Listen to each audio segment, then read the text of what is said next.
अस्सलाम वालेकुम फ्रेंड्स, एक और अहम क्वेश्चन ट्रिग्नोमेट्रिक इक्वेशन को सॉल्व करने के एतबार से हमारे सामने है और यहाँ पर हम फिर देख सकते हैं कि साइन और कॉस का कॉम्बिनेशन है। तो हमेशा हमारी कोशिश होनी चाहिए कि हम इस पूरी जो इक्वेशन है इसको किसी एक ट्रिग्नोमेट्रिक फंक्शन में कन्वर्ट कर सकें। तो अगर हम साइन पर स्क्वायर ले आएँ तो यकीनन हम साइन स्क्वायर थीटा की जगह 1 माइनस कॉस स्क्वायर थीटा लिख सकते हैं, क्योंकि ट्रिग्नोमेट्रिक आइडेंटिटी से आप इस बात को अच्छी तरह से जानते हैं। अगर मैं साइन थीटा को उधर शिफ्ट कर दूं एंड देन अगर हम स्क्वायरिंग बोथ साइड्स कर दें तो फिर यकीनन हम साइन स्क्वायर थीटा की जगह 1 माइनस कॉस स्क्वायर थीटा ला सकेंगे। तो यहाँ पर हम सबसे पहले साइन को वहाँ शिफ्ट करते हैं, देन स्क्वायरिंग बोथ साइड्स करते हैं।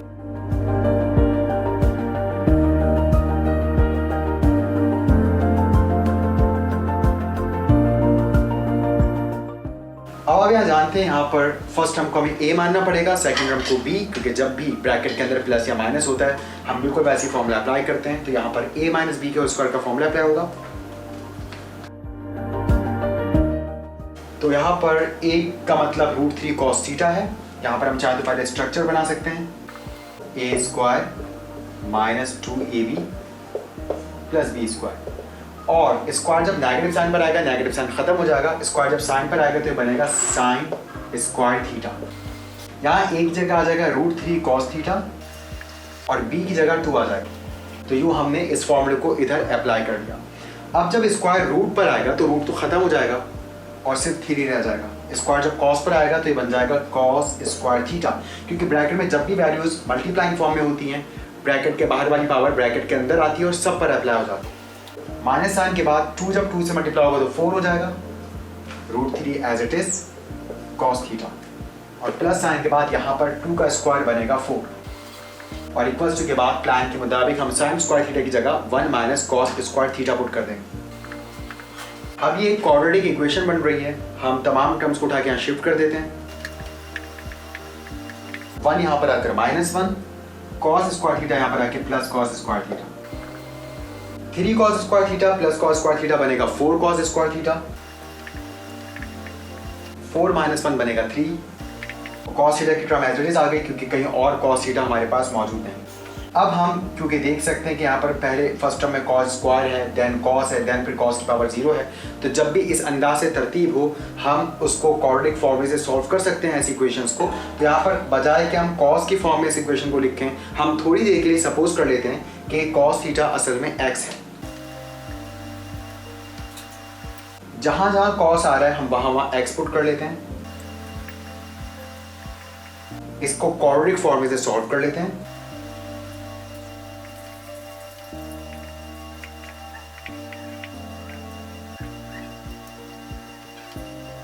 जी, तो यहां पर b की जगह हम पुट करेंगे -4 √3,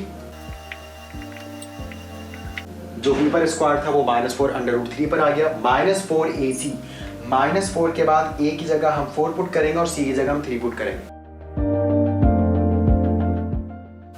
अगेन 2a मतलब a की जगह 4, negative negative makes positive, 4 √3 as it is.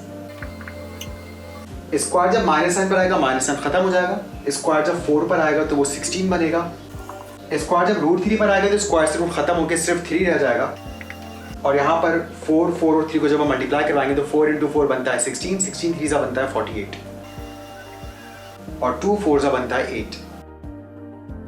16 × 3 भी 48 होता है, और हम जानते हैं 48 - 48 0 होता है, 0 का स्क्वायर रूट भी 0 होता है, और जाहिर बात है 0 से चाहे प्लस करें या माइनस करें कोई फर्क नहीं पड़ता। तो नेक्स्ट स्टेप हमारे पास सिर्फ रह गया 4 √3/8, और यूँ हमारे पास x की वैल्यू आ गई है √3/2। अब हम इस x की वैल्यू को उठा के वापस इस इक्वेशन में पुट करेंगे। Let's say this equation as equation number 1। तो अब हमारे पास cos थीटा की वैल्यू आ चुकी है √3/2। cos वहां पे जाके cos इनवर्स हो जाएगा, और जब आप कैलकुलेटर पर शिफ्ट दबा के cos का बटन दबाएंगे तो cos इनवर्स लिखा हुआ आ जाएगा, और आगे कैलकुलेटर पर जब आप √3/2 लिखेंगे तो आपके पास लिखा हुआ आ जाएगा 30 डिग्री। लेकिन हम जवाब रेडियन में देंगे, तो यही वजह है कि अब हम 30 डिग्री को रेडियन में कन्वर्ट कर लेते हैं। तो पिछले एपिसोड्स में हमने बहुत तफसील से सब चीजें सीखी हुई हैं। π/6 हमारे पास जवाब आ गया। और साथ ही साथ हम ये बात अच्छी तरह से जानते हैं कि हमें एक और पॉसिबल जवाब चाहिए। ये जो π/6 यानी कि जो 30 डिग्री है, ये हमारे पास एंगल फर्स्ट क्वाड्रेंट में मौजूद है और फर्स्ट क्वाड्रेंट में तमाम ही ट्रिग्नोमेट्रिक फंक्शन पॉजिटिव होते हैं।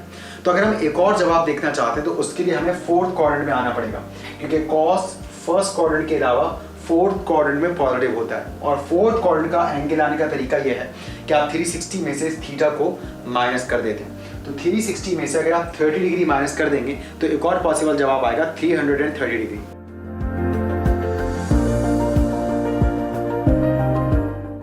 तो आपने देखा जब हमने 330 डिग्री को जब हमने कन्वर्ट किया रेडियन में तो यह है 11π/6 रेडियन। तो हम इसको 11π/6 भी लिख सकते हैं।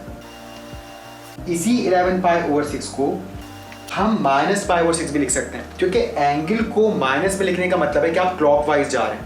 तो अगर हम माइनस में 30 डिग्री नीचे आते हैं तो यकीनन 360 डिग्री में से हम 30 डिग्री नीचे आ जाएंगे और यूं ये बन जाएगा -30 डिग्री। तो इस तरह आप एनिमेशन में इसको चेक कर रहे हैं कि यहाँ पर अगर हम क्लॉकवाइज चलते हैं तो हमें फिर घड़ी की सुई के मुताबिक हरकत देना होगा, और जब हम क्लॉकवाइज 30 डिग्री पर जाएंगे तो हम डायरेक्ट चौथे क्वाड्रेंट में आ जाएंगे। लेकिन अगर हम एंटी क्लॉकवाइज 30 डिग्री पे जाएंगे तो फिर हम फर्स्ट क्वाड्रेंट में आएंगे। तो डायरेक्ट अगर हम इसी जवाब को π/6 को प्लस के साथ साथ माइनस में लिखते हैं तो भी ये 11π/6 के जवाब को ही प्रेजेंट करेगा।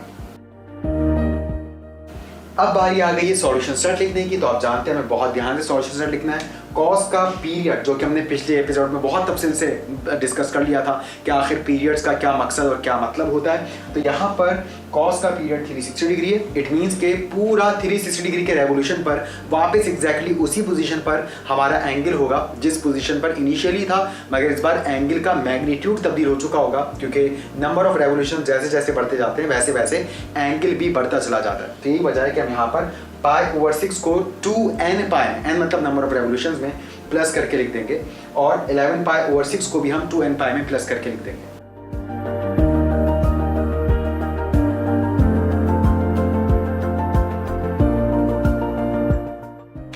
और अगर आप चाहते हैं कि इन दोनों को अलग अलग लिखने के बजाय हम इन दोनों को एक साथ मर्ज करके लिख सके तो यहाँ पर बिल्कुल ये भी पॉसिबल है।